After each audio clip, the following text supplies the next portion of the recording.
Bismillahirrahmanirrahim. Assalamualaikum warahmatullahi wabarakatuh. Waalaikumsalam warahmatullahi wabarakatuh. Alhamdulillahi rabbil alamin. Hamdan katsiran thayyiban mubarakan fih kama yuhibbu rabbuna wa yarda. Allahumma shalli wa sallim wa barik ala habibina wa syafiina sayyidina Muhammad wa ala alihi wa sahbihi wa barik wa sallim ajma'in. Qala Allah Ta'ala fi kitabihil karim, ya ayyuhalladzina amanu ittaqullaha haqqa tuqatih wa la tamutunna illa wa antum muslimun. Wa qala nabiyuna sallallahu alaihi wasallam,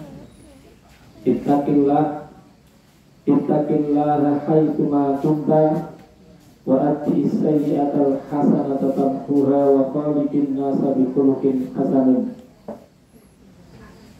Fa in asdaqal hadithi kitabullah wa khairal hadyi hadyi Muhammadin sallallahu alaihi wasallam wa syarrul umuri muhdatsatuha wa kullu muhdatsatin bid'ah wa kullu bid'atin dhalalah wa kullu dhalalatin finnar. Amma ba'd. Jamaah kajian surgamu yang dimuliakan Allah, semoga sesuai dengan namanya, masuk surga, dan slogannya masuk surga bersama keluarga dan sahabat. Tentu ini yang diinginkan oleh setiap orang yang paham ketika kemudian menghadiri majelis ilmu, majelis taklim. Karena tidak ada sesuatu yang lebih besar balasan bagi orang-orang yang hadir di majelis taklim, yang betul-betul membawa niat thalabul ilmi, kecuali surga. Kecuali surga. Kalau keutamaan-keutamaan yang lain itu banyak, tapi yang paling utama tentunya mendapatkan ridho Allah yang kemudian mengantarkan kita ke dalam surganya yang penuh dengan kenikmatan.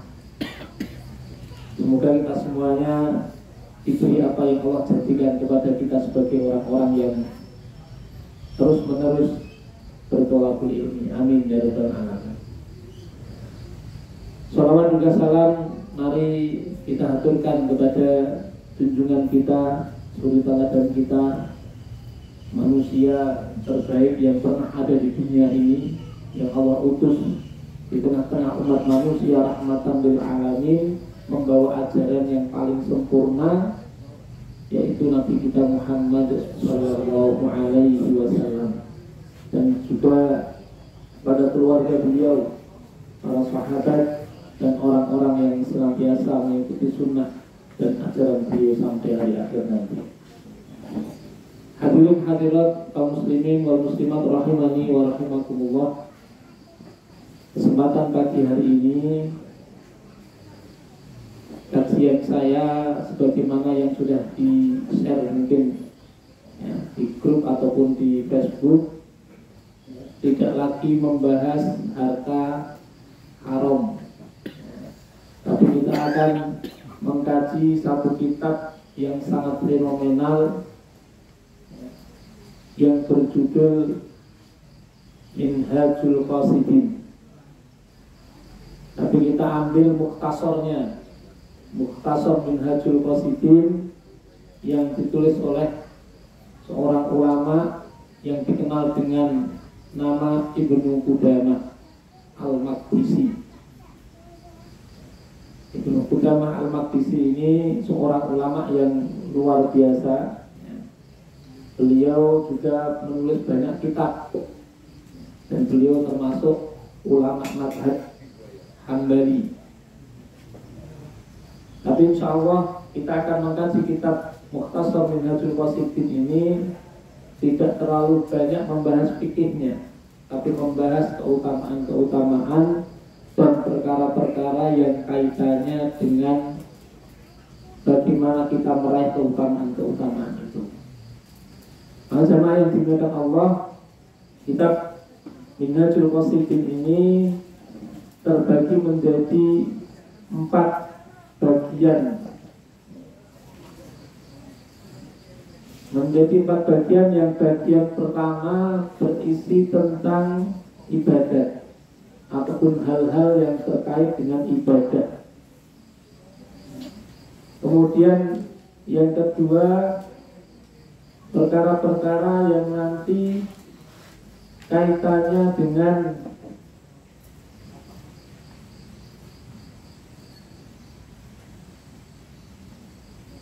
kebiasaan sehari-hari ataupun adab sehari-hari, makan, minum, ya, adab ketika mencari rezeki dan lain sebagainya.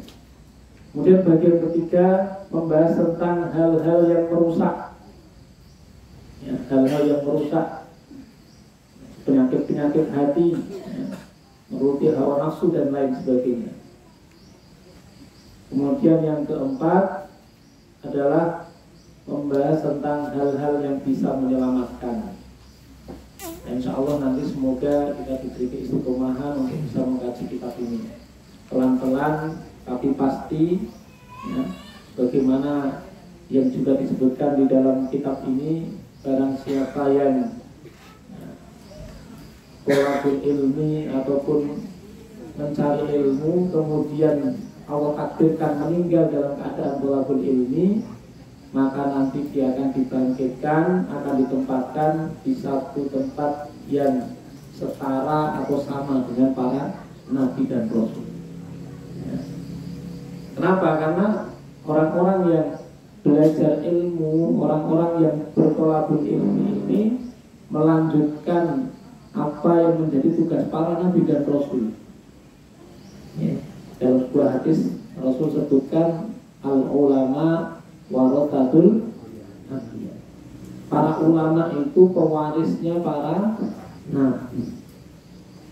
Apakah kemudian para nabi mewarisi atau mewariskan harta? Tentu tidak.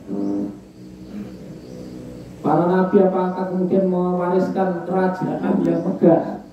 Juga tidak. Para nabi mewariskan ilmu.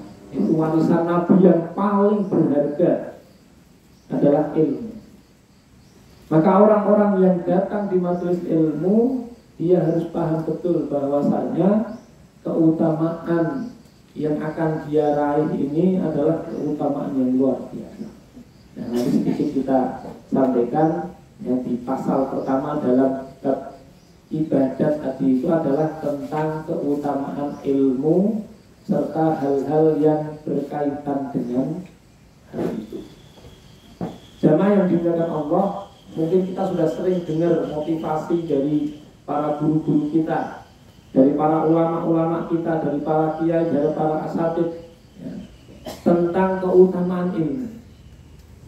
Tapi mari tidak ada salahnya kita kembali, ya, membaca ataupun kembali merenungi, ya, keutamaan-keutamaan yang akan Allah berikan kepada para thalabatul ilm atau orang-orang yang hadir di majelis ilmu. Jemaah yang dimuliakan Allah, beberapa hadis nanti akan saya bacakan terkait dengan keutamaan orang-orang yang bermajelis ilmu ataupun berthalabul ilmi. Hadis pertama disebutkan hadis dari Muawiyah bin Abi Sufyan di dalam kitab As-Sahihain. Jadi hadis ini riwayat Imam Bukhari dan Muslim. Muawiyah bin Abi Sufyan pernah mengatakan, aku pernah mendengar Rasulullah SAW bersabda, man yuridillahu bihi khairan yufaqihu fiddin. Barang siapa yang Allah menghendaki suatu kebaikan pada dirinya, maka dia memberinya pengetahuan dalam masalah agama. Bapak Ibu yang dimuliakan Allah, siapa di antara kita yang tidak ingin kebaikan? Janji dari Allah Subhanahu wa taala melalui lisan Rasulullah sallallahu alaihi wasallam, kebaikan kebaikan itu akan diberikan, ya. Jaminan bahwasanya orang itu akan diberikan kebaikan manakala dia selalu berusaha memahami agama. Man yuridillahu bihi khairan yufaqihuhu fid-din. Orang yang akan diberikan kebaikan oleh Allah adalah orang yang paham terhadap urusan agamanya. Maka pertanyakan kepada diri kita masing-masing, Pak, Bu, paham nggak dengan agama kita sendiri, Bu? Kalau belum begitu memahami agama kita, ya mohon maaf, masih jauh kita dari kebaikan yang Allah janjikan tadi. Kebaikan di sini maksudnya apa? Kebaikan dunia dan akhirat. Al-khair di situ adalah kebaikan dunia akhirat. Man yuridillahu bihi khairan. Kebaikan banyak kebaikan yang akan didapatkan bagi orang-orang yang paham agama. Ya, paham agama itu apa mungkin tiba-tiba ya, lagi duduk gitu ya, tiba-tiba kayak kejang-kejang dapat ilmu laduni. Apa mungkin, Pak? Tidak mungkin, kecuali para nabi dan rasul. Para nabi dan rasul itu memang mendapatkan ilmu secara langsung dari Allah Subhanahu wa Ta'ala. Memang kalau di hal itu terjadi di zaman ini, itu banyak orang yang menyaksikan hal itu. Tapi kemudian apa yang disampaikan oleh Nabi Sallallahu Alaihi Wasallam ataupun para nabi dan yang lain itu dibuktikan dengan berbagai macam bukti yang menguatkan akan hal itu. Makanya kalau para nabi diutus itu kan membawa apa, Pak? Tanda-tanda kekuasaan Allah, tanda-tanda kebesaran Allah, dibekali mukjizat. Ya, dibekali mukjizat. Supaya apa? Supaya manusia sadar ini yang mengutus ini bukan apa ya? Ya pasti zat yang maha segalanya.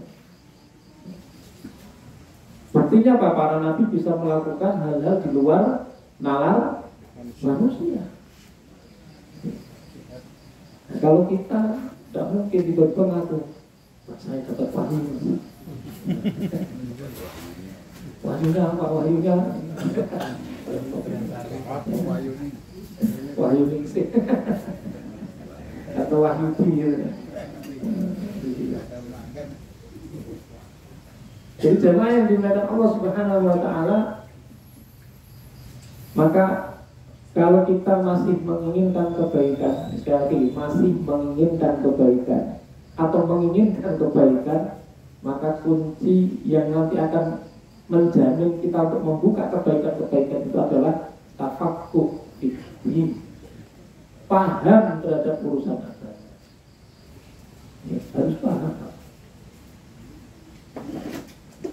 Kalau bisa urusan yang kecil-kecil kita juga harus paham. Ini banyak orang kan kalau ngomong tentang Islam itu daki-daki, bahasanya daki itu kok. Terus muluk-muluk. Ya.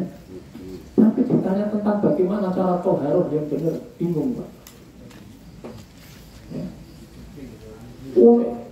Membicarakan tentang peradaban Islam luar biasa cerita kesana kemari dengan sebagainya. Tapi disuruh baca Al-Quran, lupa beragu. Ya, lupa beragu. Ini kan rodok memalukan, Pak, sebenarnya. Agak memalukan. Ilmu-ilmu yang sifatnya dasar-dasar tadi, yang usul-usul tadi tidak diperhatikan. Maka tafaqquh fiddinnya kurang maksimal.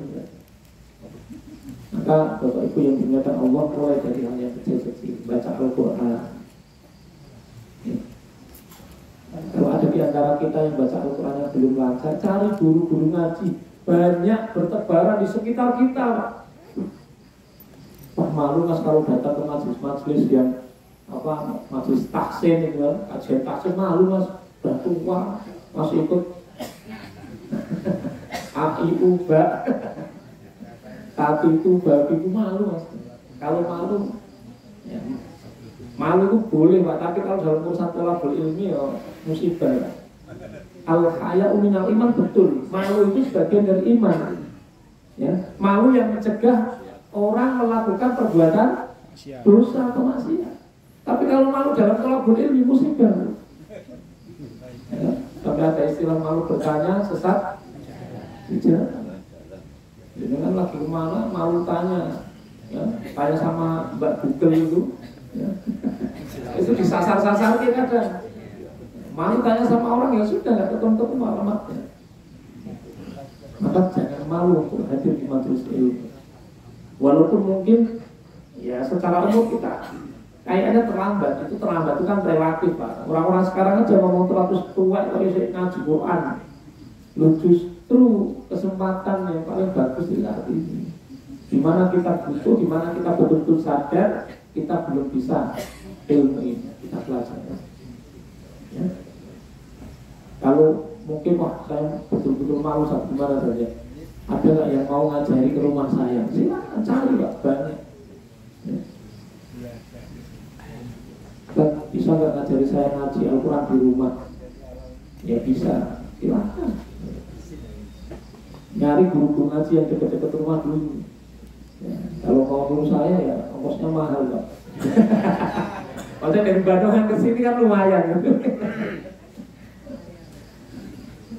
Dulu saya pernah pas di Jogja itu ya ke rumah-rumah ngajar ngaji Al-Quran. Ya. Tapi karena mungkin saya nggak tahu ini pribadi saja, saya kok gak nyaman kalau kayak gitu. Terus akhirnya tak lepas, tak serahkan ke teman-teman yang lain. Dulu ada bapak-bapak itu usia sudah 50 tahun lebih, ya, minta istrinya yang minta untuk, Ustaz bisa nggak ngajari suami saya ngaji Al-Quran? Ya, insya Allah bisa, Bu. Langsung saya tantang mau berapa hari.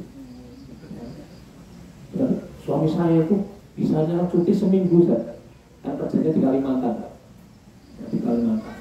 Di Jogja tinggalnya di perumahan, kalau jenengan pernah ke Jogja atau pernah hidup di Jogja, ada perumahan UPN ke timur itu, ada perumahan Casagrande. Ya, itu termasuk perumahan yang lumayan lah gitu. Rumahnya harganya paling enggak 3 M, 3 miliar. Itu saya akhirnya ya Bu, saya bisa, ya. Saya bisa kalau seminggu, dan 5 kali atau 6 kali pertemuan kalau bisa ngaji. Langsung lah gitu kan. Syaratnya satu, nopo syaratnya suami jenengan sungguh-sungguh waktu yang ada digunakan betul untuk belajar. Kalau hanya sekedar untuk mudorosoh, gimana tadi saya nggak bisa ngaji, kalau kesagak jadi. Ya. Ngaji serius ngaji. Baca ini salah dibenarkan, dia harus mau, jangan mutung. Terus mutungan ya iso-iso. Ya. Tak bilang gitu. Nah ketika ketemu hari Senin itu benar, hari Senin mulai langsung tak sampaikan ke bapaknya, Pak jenengan ya ini insya Allah saya ajari dalam waktu 6 hari nanti bisa ngaji, Pak, bisa baca Quran. Tapi syaratnya satu, Pak, Pak Ustaz, sungguh-sungguh. Kita belajar 1 jam, 1,5 jam ini jenengan sungguh-sungguh. Nggak boleh nesu sama saya kalau tak betulkan bacaannya, kalau tak salah-salahkan, nggak boleh nesu. Tak suruh ngulang berkali-kali, jangan juga sakit hati. Kok bisa? Siap, bismillah. Ngaji, Pak.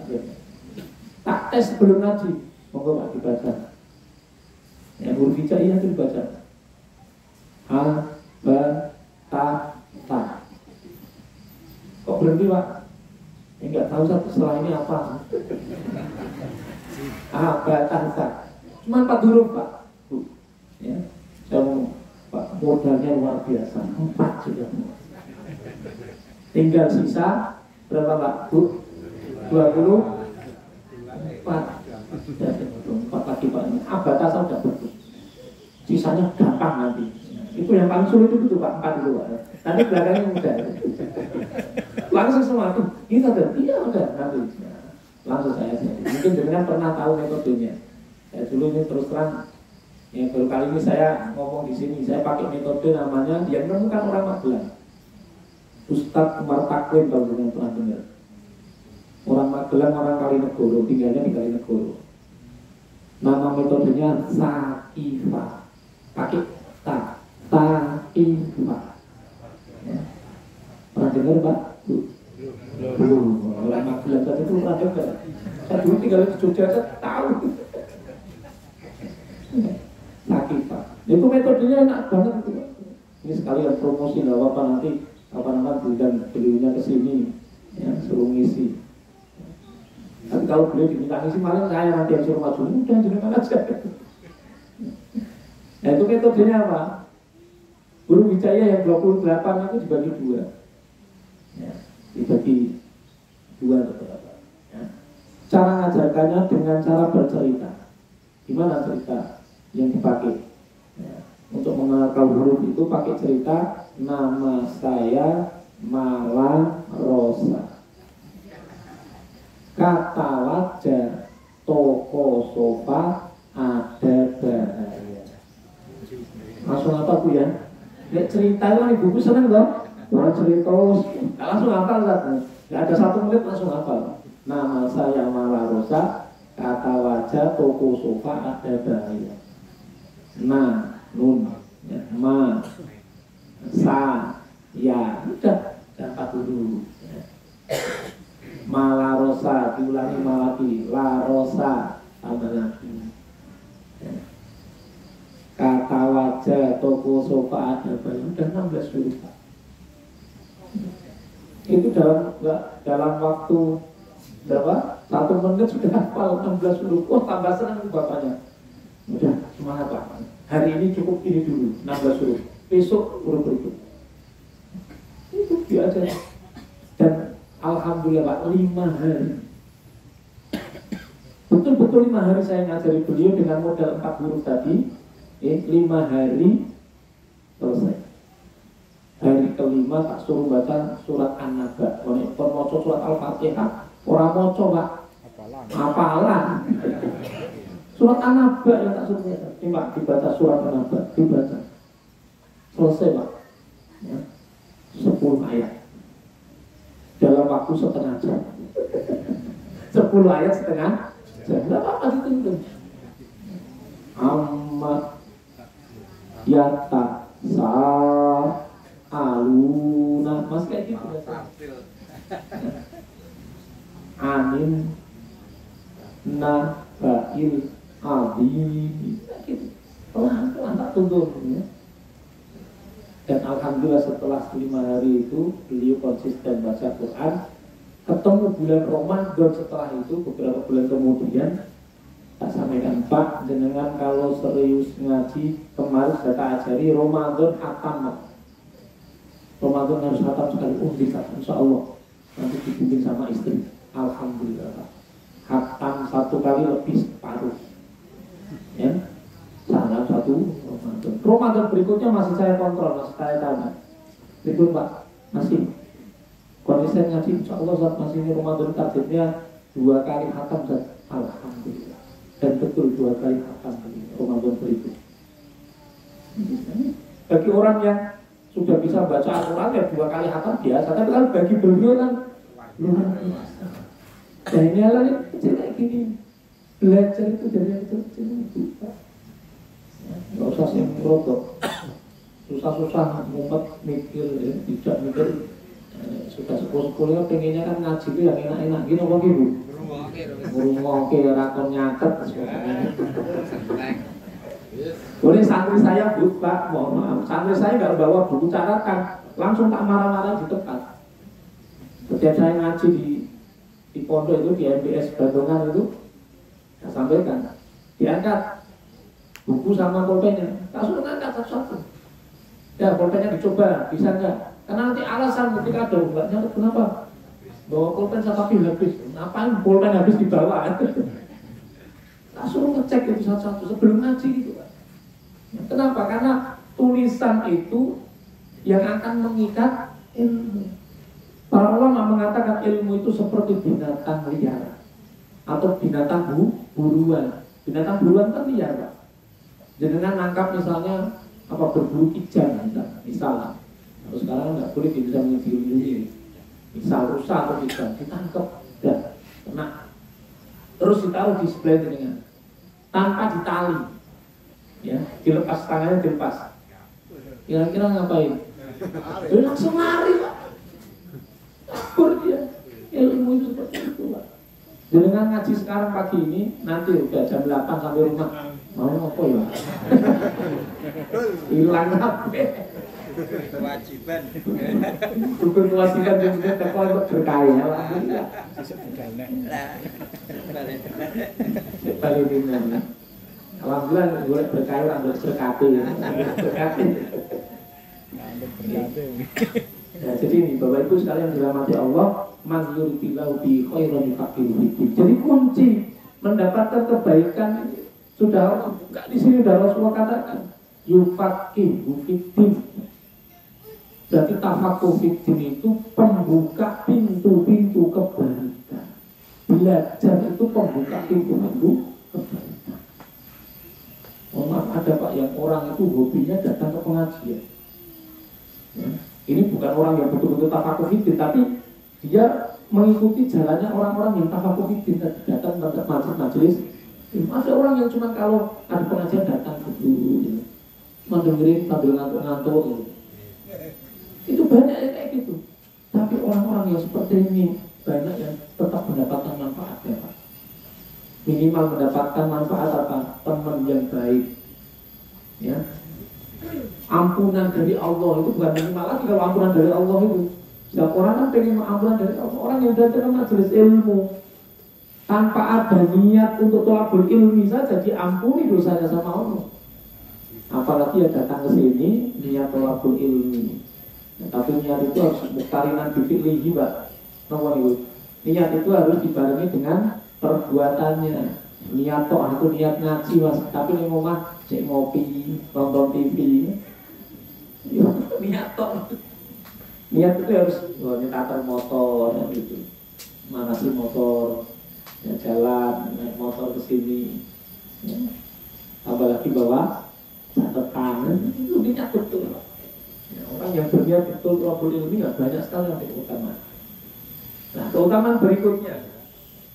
Hadis Nabi sallallahu alaihi wasallam, innallaha wa malaikatahu wa ahlas samawati wal ardi hatta namlah fi hujriha wa hatta al-huta la yusalluna ala muallimin nasil khaira. Sesungguhnya Allah dan para malaikatnya dan ahlus samawati wal ardi, penduduk langit dan bumi, hatta namlata fi jubriha, sampai semut yang berada di dalam rumahnya, wa hatta al-huta, dan sampai ikan yang ada di laut, la yusalluna ala muallimil nasi al-khaira, selalu bersolawat mendoakan orang-orang yang mengajarkan kebaikan kepada manusia. Jangan kalau habis ngaji ngajarkan apa yang dikaji nopo boten. Ngajarkan minimal kepada siapa? Keluarga, pada istri, kepada anak, pada keluarga, pada teman dan lain sebagainya. Selalu didoakan oleh para malaikat, bahkan Allah juga selalu memberikan kebaikan kepada kita. Ya, mendoakan, kalau Allah yang mendoakan berarti Allah memberikan kebaikan. Ya. Malaikat berarti malaikat selalu berdoa kepada Allah untuk orang-orang yang mengajarkan kebaikan tadi. Ya, agar mendapatkan kebaikan-kebaikan dan pahala yang besar dari Allah Subhanahu wa Ta'ala. Sampai ikan di laut, semut yang mungkin kita sering tidak perhatikan, juga mendoakan. Loh, kok bisa seperti itu? Kok bisa mendoakan? Karena gini Pak, Bu, kalau orang itu paham agama, paham syariat, dia tidak akan mungkin berbuat jahat, berbuat dolim bahkan kepada hewan sekalipun. Ya. Dan kebaikan kita kepada makhluk Allah itu mendatangkan kebaikan untuk kita. Ini ada cerita baru saya dengar tadi dari salah seorang ulama Habib. Beliau cerita, bukan ulama ya, ada seorang ustaz, saya lupa namanya siapa. Dan ini kisah nyata. Ada seorang pemuda pemabuk. Ya, kebiasaan dia kalau mabuk itu, dia nggak enak kalau mabuk dalam keadaan perutnya lapar. Ya, dia itu kalau mau Bu harus kenyang dulu. Nah suatu hari ya, di apartemen dia sudah siap itu minuman-minuman, berbagai macam jenis minuman keras. Ya. Kemudian wah ini mau minum-minuman kayak gini kok nggak ada makanan, masih lapar. Akhirnya dia keluar dari apartemennya menuju minimarket yang ada di bawah. Mungkin apartemennya di atas sih. Dia turun keluar. Ketika mau masuk minimarket, dia menyaksikan, dia lihat seekor anjing sedang kelaparan. Anjing itu apa? Kasihan dia. Dia masuk minimarket tidak langsung membeli makanan dia, tapi dia membeli dulu makanan anjing. Dibeli makanan anjing, kemudian dia keluar dari minimarket diberikan kepada anjing tadi. Sampai anjing itu menyelesaikan makanan dan kenyang, dan setelah itu dia baru masuk lagi ke minimarket untuk beli makanan, untuk adisinya apa? Surungan atau dorongan untuk mabuk. Jadi setelah beli, dia bawa ke rumah. Kemudian dia makan makanan itu. Dan setelah dia makan makanan itu, dia sama sekali tidak berhasrat kepada minuman keras. Hilang seketika nafsunya terhadap minuman keras. Itu gara-garanya apa? Ya satu hidayah dari Allah. Tapi gara-gara apa? Dia berbuat baik kepada seekor anjing, makhluk Allah. Ya, walaupun anjing Pak najis ya, tapi kalau dia makhluk Allah yang membutuhkan bantuan, dibantu. Ya. Dibantu, dikasih makan. Irham man fil ardi yarham man fis sama. Itu dalilnya Pak. Kasihilah ya siapapun yang ada di bumi, ya, termasuk hewan itu, maka engkau akan dikasihi oleh yang ada di langit, yang ada di atas sana, yaitu termasuk Allah, termasuk para malaikat. Itu akan oleh para malaikat untuk mendapatkan hidayah, dan akhirnya Allah berikan hidayah kepada pemuda ini. Dan setelah itu apa yang terjadi? Dia menjadi orang yang paling terdepan di dalam amal-amal kebaikan. Kalau ke masjid sholat berjamaah, dia paling awal. Ya. Kalau majelis taklim, dia datang paling duluan. Ya. Jadi berbuat baik itu ya tadi karena dasar ilmu tadi Pak. Ya. Kalau dia punya ilmu, akhirnya dia tidak mendolimi siapapun, bahkan termasuk apapun, bukan hanya siapapun, apapun tidak akan dia dolimi. Ya. Kita kan mohon maaf, kadang sering dolim kepada benda-benda mati Pak. Jangan dikira benda mati itu ya kemudian tidak boleh, tidak apa namanya, tidak harus kita tunaikan haknya, harus kita tunaikan haknya.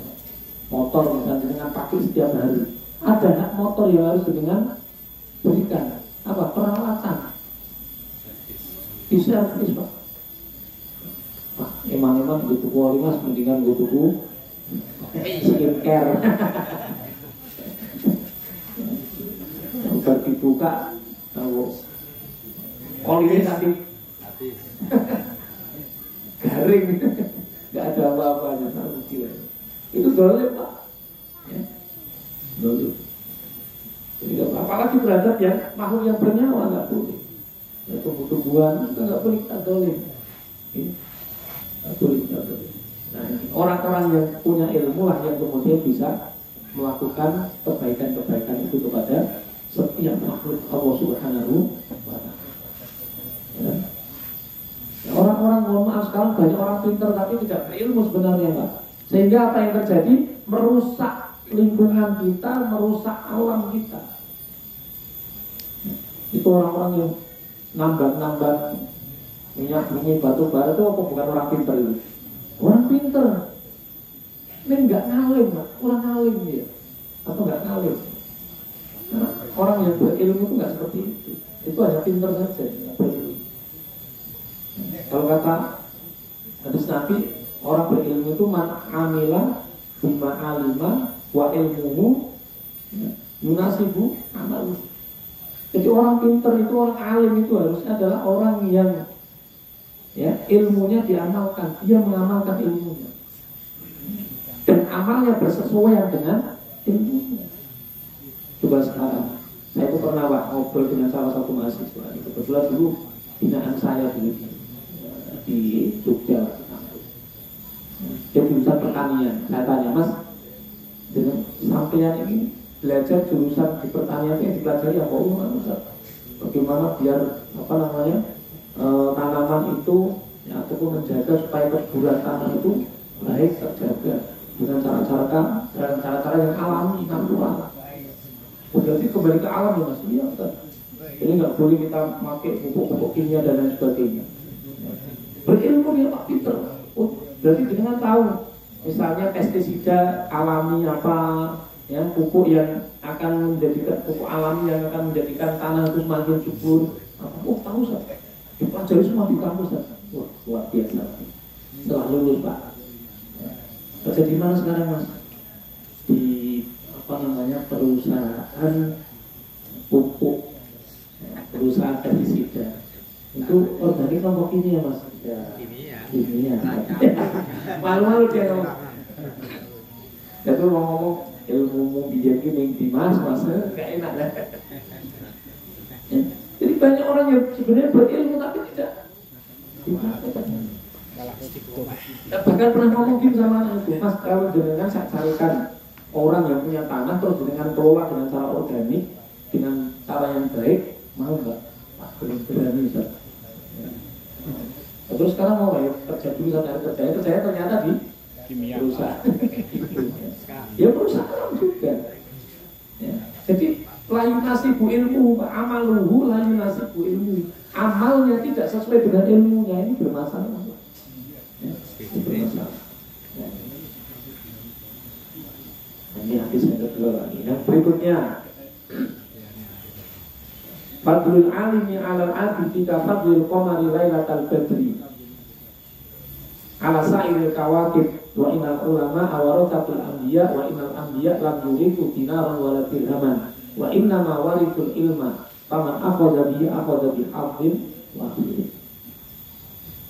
Sabda Nabi sallallahu alaihi wasallam yang diriwayatkan oleh Ibnu Majah dan Ibnu Hibban, kelebihan orang yang berilmu atas orang ahli ibadah.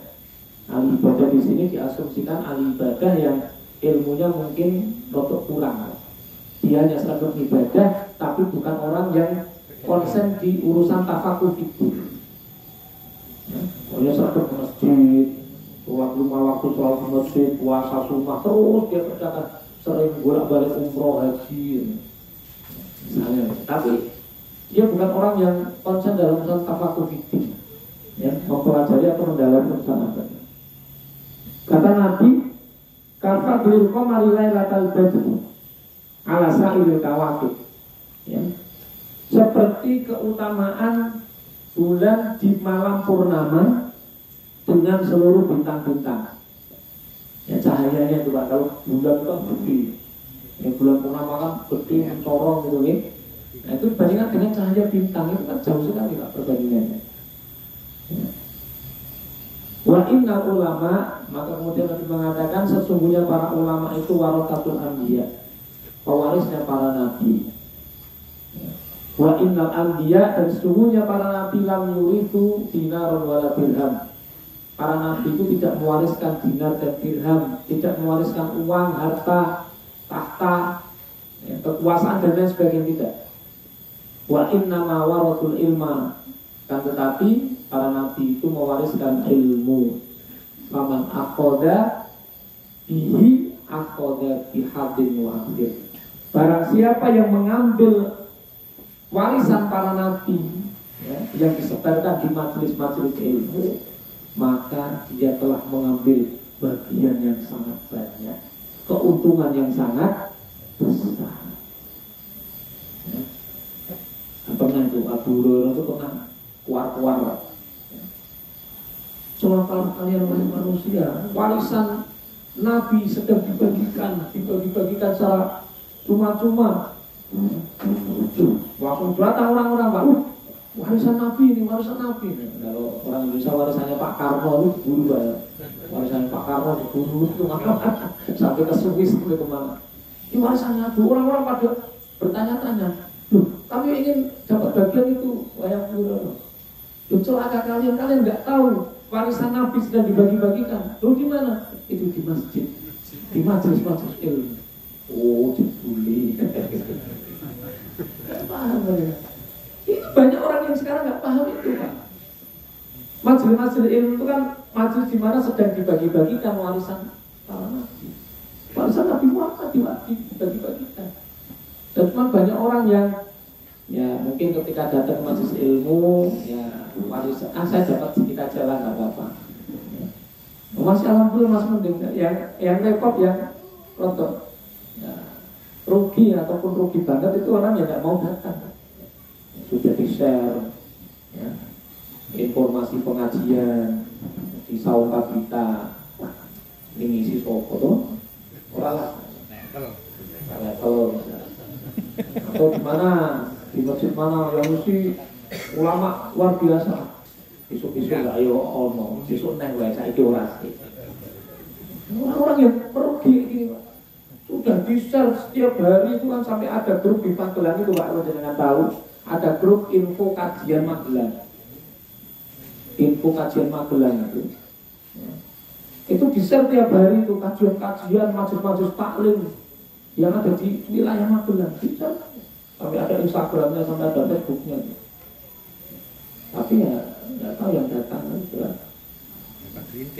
Kalau info apa gitu yang nge-like banyak. Kalau info kajian itu kalau tak lihat paling yang nge-like itu cuma 50, paling 20. Kalau info konser itu ya, info apa, hiburan apa itu yang nge-like banyak banget, yang datang itu banyak lagi. Bayar ya kok. Ini gratis dibagi-bagi ke warisan Nabi, nggak mau datang, dapat teh gratis, snack. Ngono ya kok. Jadi iya dong. Ini. Kemudian jamaah yang dimuliakan Allah berikutnya innal malaikah la tadau ajnihataha li talibil ilmi ridho bima yatlub. Sesungguhnya para malaikat itu menundukkan ya, sayapnya karena ridho terhadap para penuntut ilmu. Ya, ridho dengan para penuntut ilmu. Ada yang mengatakan ada tiga penjelasan. Ya, menundukkan menurunkan sayapnya itu betul-betul diturunkan sayap. Atau yang kedua merendahkan dan tawaduk di hadapan para thalabul ilmi. Jadi kalau ada thalabul ilmi itu malaikat itu betul-betul nunduk, takdirnya luar biasa pada para thalabul ilmi. Atau yang ketiga malaikat itu hadir, turun mereka ke majelis-majelis ilmu. Ya. Cuman kita kan nggak tahu nih Pak. Kalau lihat itu pas itu ngaji malah malaikat malaikat mau mungkin ya enggak lain. Malaikat mau dia dari Jawa, jadi siapa jatahnya hari ini ya itu oh belum ada alhamdulillah.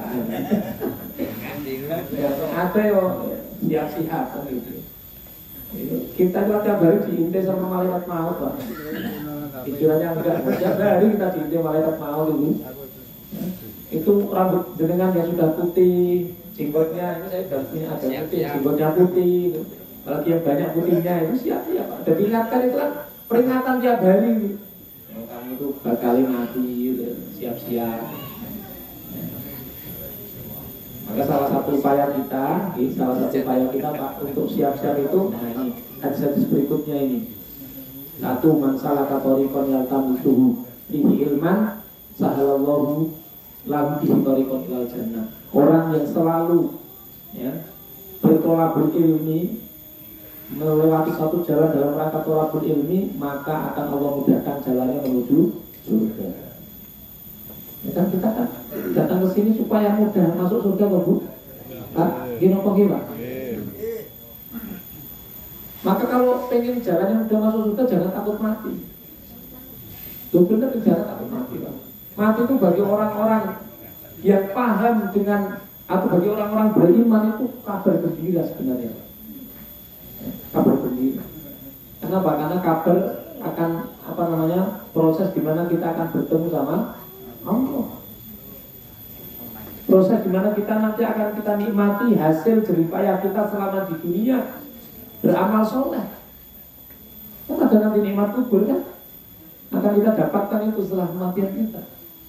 Kecuali mohon maaf kita pelaku dosa besar, ya, pelaku maksiat yang sangat banyak, suka nipu, suka nyolong dan lain sebagainya, ya takut itu wajar karena nanti siap-siap nanti tidak ada kubur. Nah kita harus selalu hati-hati, ya, karena nanti ada kematian yang sudah menanti, setelah kematian nanti ada azab kubur ataupun nikmat kubur. Hadis berikutnya, man ja'ahul maut, ini saya sudah sampaikan di awal. Man ja'ahul maut wa huwa yatlubul ilma liyuhya bihil islama kana bainahu wa bainal anbiya'i fil jannati darajatun wahid. Hadis ini riwayat Imam At-Tabrani dan juga Imam Ad-Darimi. Ada sebagian ulama mengatakan hadisnya dhaif, ya. Tapi nggak apa-apa untuk menyemangati kita, Pak. Karena masih banyak dari yang lain yang bisa kita jadikan dasar dalam beramal. Ini hanya untuk menyemangati, memotivasi kita untuk dapat motivasi yang lebih.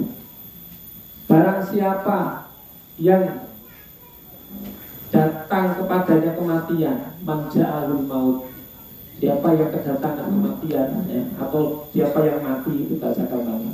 Wa huwa yatlubul ilma, dan dia sedang tolabul ilmi, sedang mencari ilmu, ya. Sedang itu kan ya bisa jadi ketika mau berangkat, ya, atau ketika di sini, atau sudah merencanakan minggu depan atau hari apa besok mau tolabul ilmi, ya, atau konsisten dengan saya pokoknya hadir terus di majelis ilmu setiap pekan, walaupun hari itu nggak hadir, tapi punya konsistensi untuk hadir terus di majelis ilmu. Liyuhya bihil Islam, yang tolabul ilmi tadi dia niatkan untuk menghidupkan Islam, untuk menjalankan ajaran Islam. Kana bainahu wa bainal anbiya'i fil jannah, maka nanti, ya, dia ini, ya, antara dia dan para nabi itu di surga darajatun wahid, dalam satu derajat, ya. Tapi derajat para nabi itu ya ada derajat-derajat yang lain. Maksudnya ya dalam satu hal ini sama dengan para nabi dan rasul, apa, dalam urusan ilmu yang tujuannya untuk menghidupkan Islam. Nah, maka nanti ada peringatan, Pak, kalau kita, ya, belajar itu kan harusnya untuk mengharapkan ridho Allah, untuk menghidupkan Islam, untuk menyebarkan ajaran Islam. Tapi kok ketika kita tolabul ilmi, belajar ke majelis taklim, niatnya untuk selain itu, wah itu ciloko. Ya, nanti ada hadisnya untuk sebab berikutnya. Jadi orang yang datang ke majelis ilmu yang harusnya dia niatkan untuk mencari ridho Allah, dia niatkan untuk menghidupkan Islam, untuk menyebarkan ajaran Islam, li'ira'i kalimatillah, untuk meninggikan kalimat tauhid, kalimat Allah, kok dia niatkan untuk yang lain, untuk nyari dunia, untuk nyari ketenaran, untuk nyari kepentingan-kepentingan mungkin ekonomi, finansial dan lain sebagainya. Alhamdulillah yang dari dia akan celaka. Dia akan celaka. Ini keutamaan tolabul ilmi. Maka jemaah rahimani wa rahimakumullah, ya. Kita tutup dengan satu hadis Nabi SAW, nasihat Nabi kepada sahabat Ali bin Abi Thalib radhiyallahu anhu. Nabi mengatakan kepada Ali bin Abi Thalib, li ayyadiyallahu bika rajulan wahidan khairun laka min ayyakuna laka humrun ni'am. Rawahu Al-Bukhari wa Muslim. Hadis ini diriwayatkan oleh Imam Bukhari dan Muslim. Wahai Ali, lebih baik bagi dirimu jika Allah memberikan petunjuk kepada satu orang, ya, lewat dirimu, daripada kamu memiliki unta merah, daripada kamu memiliki tunggangan atau kendaraan yang bagus, yang mewah. Untuk Pajiru itu lebih baik kita nunjuki manusia, mengantarkan seseorang untuk mendapatkan hidayah. Untuk misalnya ada tetangga kita nggak pernah ngaji, kita ajak ngobrol, kita ajak ngaji. Ayo ngaji datang, tak boncengin naik motor nanti jalan. Nanti pulang tak traktir, tak bakso atau apa tuh apa. Boleh tak gitu. Jadi ini kayak gitu. Makanya sekarang kan di mana-mana masjid-masjid ilmu itu kadang ada makan-makannya, ya. Ada banyak lagi disediakan macam-macam. Di Jogja itu banyak lagi, Pak. Di Jogja itu apalagi ngaji itu, kalau dulu saya sering ketemu sama mahasiswa itu, sampai mahasiswa itu punya jadwal ngaji di sini, menunya ini. Ngaji sekaligus bukan ngaji di sini, ustaznya siapa, temanya apa, udah ngaji di sini, menunya ini. Ngaji di sana menunya itu. Itu Pak, kayak gitu mahasiswa. Ya nggak apa-apa, lumayan. Mahasiswa. Ya apa-apa. Siapa tahu dia mungkin awalnya tertarik dengan menunya. Wah, sate lumayan. Perbaikan gizi. Datang ke sana. Ternyata dinasihati tentang ikhlas untuk beramal. Sadar dia. Besoknya lagi sergap datang, Pak. Dan udah nggak riak lagi, udah nggak nyari itu lagi. Yang dicari nanti, wah ini temanya apa. Peningkatan. Ya apa-apa seperti itu. Untuk menarik orang untuk datang ke majelis. Masjid-masjid sekarang juga kan gitu kan. Masjid kajian subuh, ya, kajian suruh itu nanti setelah itu ada sarapan bubur, ada sarapan soto, pulangnya dikasih apa? Sedekah sayur dan lain sebagainya. Tidak apa-apa, kayak gitu bagus. Harus diramekan, harus didengungkan terus. Ya. Bahkan sampai ada masjid itu yang kedatangan jamaah dari jauh gitu Pak, jaraknya kiloan meter lah, ya. Itu jalan kaki 3 atau 4 km jalan kaki itu, supaya dapat gratis makan di masjid itu. Ya. Gak apa, untuk supaya orang dapat hidayah kita harus mengeluarkan uang, tidak masalah. Karena Rasulullah pun demikian dulu ketika ada orang yang mu'alaf itu. Ini biar sekalian dipahami Pak. Mu'alaf itu bukan hanya orang yang baru masuk Islam, orang yang diharapkan untuk sudah mau masuk Islam, yang belum masuk Islam, ya, itu mu'alaf juga. Ya. Misalnya ada orang kayaknya udah dekat dengan kita ini, ya kayaknya udah mu'alaf, ya. Orang yang sudah hampir dekat dengan Islam, tidak apa-apa diiming-iming. Itu yang dilakukan Rasulullah, boleh. Ya. Yang penting tidak dipaksa. Tidak dipaksa kamu, masuk Islam, kalau enggak, ya, utangku kudu bayar lagi ya, enggak gitu. Ya. Gak apa-apa misalnya butuh bantuan apa-apa, kita bantu. Ya. Mau masuk Islam atau enggak, misalnya. Nah, dulu gitu ada orang Arab, Badui atau apa itu, datang ke Rasulullah, masuk ke tendanya Rasulullah. Ya. Padahal ini terkenal orang ini, enggak tahu ini orang Arab Badui atau orang yang terkenal dia ini musuh Islam. Para sahabat ini sudah benci, sudah mau bunuh saja ini. Masuk ke tenda Rasulullah, ya, karena Rasulullah khawatir, ya kamu sebelum keluar dari sini ucapkan syahadat. Saya nggak mau, ucapkan syahadat. Saya kasih itu apa? Ratusan ekor kambing atau ratusan ekor unta. Rasulullah itu cuma khawatir kalau dia keluar dari situ, sahabat nggak terkontrol, dia dibunuh. Dia belum masuk Islam. Tapi itu bilang Rasulullah demi menjaga satu jiwa untuk berada di dalam Islam sebelum dia mati. Beliau rela, Rasulullah rela memberikan harta terbaik untuk orang itu. Jadi boleh Pak. Nah, apalagi yang sudah masuk Islam, yang harus kita jaga, orang yang kurang mampu, para duafa, para fakir miskin, ya. Itu didatangi oleh nah, di masjid-masjid kita harus kemudian disediakan fasilitas-fasilitas yang bisa diakses oleh orang-orang yang nggak mampu tadi tanpa mereka harus merasakan malu. Ya, kalau suruh datang tuh fakir miskin diundang, itu bawa kartu nanti ngantri bikin ambil sembako. Malu tuh Pak. Ini sedekah tapi mempermalukan sudah, ini nggak bagus. Ini ada larangannya dalam Al-Quran Pak. Laku tilu sodako tikum bilmani wal ada, jangan kalian batalkan pahala sedekah kalian dengan al-manni wal adha, menyebut-nyebut dan menyakiti orang yang diberi sedekah. Dalam anak ini jangan diingatin dan diperhatikan sama orang-orang. Ya. Disuruh ngantri ngambil sedekah, zakat dan sebagainya, ngantri dikasih amplop satu-satu, ngantrinya masuk sampai ada yang pingsan dan lain sebagainya. Giliran dapat sampai rumah dibuka 20.000. Ini ngantri rojang. Kasihan. Orang yang harusnya orang yang sedekah itu berterima kasih kepada orang yang disedekahi. Harusnya ini biar mindset kita terbangun dengan baik. Kenapa? Karena kita lantaran orang itu kita dapat pahala berlipat. Kita ngasih 100.000, lipatannya berapa? Kembaliannya berapa dari Allah pahalanya? Paling tidak 700 kali lipat. 100.000 dapatnya 7 juta. 7 juta.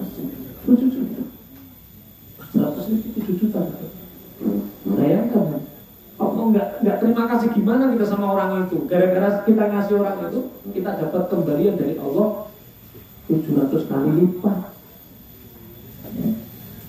Jangan merasa saya lebih baik dari dia, saya yang ngasih, kalau dia kan ya yang dikasih. Untuk menjaga seperti itu, bahkan dulu para ulama itu Pak, kalau sedekah itu, ya, kalau sedekah itu orang-orang yang penerima sedekah itu disuruh ngambil sendiri. Ya. Jadi para ulama dulu kalau ngasih sedekah itu tangannya gini, Pak. Kemudian orang yang disedekahi itu tangannya ngambil gini, ya. Supaya tidak malu orang yang disedekahi. Kalau disuruh gini kan, tidak malu. Karena apa? Tangan yang di atas lebih mulia daripada tangan yang di bawah. Nah, para ulama itu kalau mau sedekah itu kadang ditaruh, dicandar di depan rumah. Ya, kalau zaman dulu, pokok-pokokan dulu. Ya, terus Usman dulu juga gitu ya. Sedekah itu kebiasaan di alun-alun itu di candal-candal bahan makanan apa macam-macam itu yang butuh silakan diambil. Sekarang kan jarang kayak gini. Nah, ini mungkin perlu diperhatikan. Jadi latuk tilu sotakuan itu bulmani. Siapa yang dikatakan Allah, kita tentu tidak akan tahu ini semua kalau kita tidak datang ke majelis ilmu. Majelis ilmu, maka kebaikan-kebaikan akan kita peroleh. Banyak kebaikan tentunya selama kita masih dalam jalur tafakuh bidim. Kita terus menerus mendalami, memahami agama kita, mempelajari agama kita. Pelan-pelan, sedikit demi sedikit, semoga ini akan terus menjadi kebaikan bagi kita semua. Amin. Saja mungkin Bapak Ibu jemaah hadirin hadirat yang dimuliakan Allah yang bisa kami sampaikan. Tentu ada kekurangan, kesalahan dan lain sebagainya.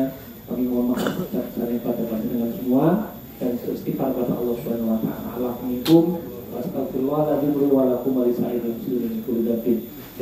Sekian akhirul kalam. Assalamualaikum warahmatullahi wabarakatuh. Waalaikumsalam warahmatullahi wabarakatuh.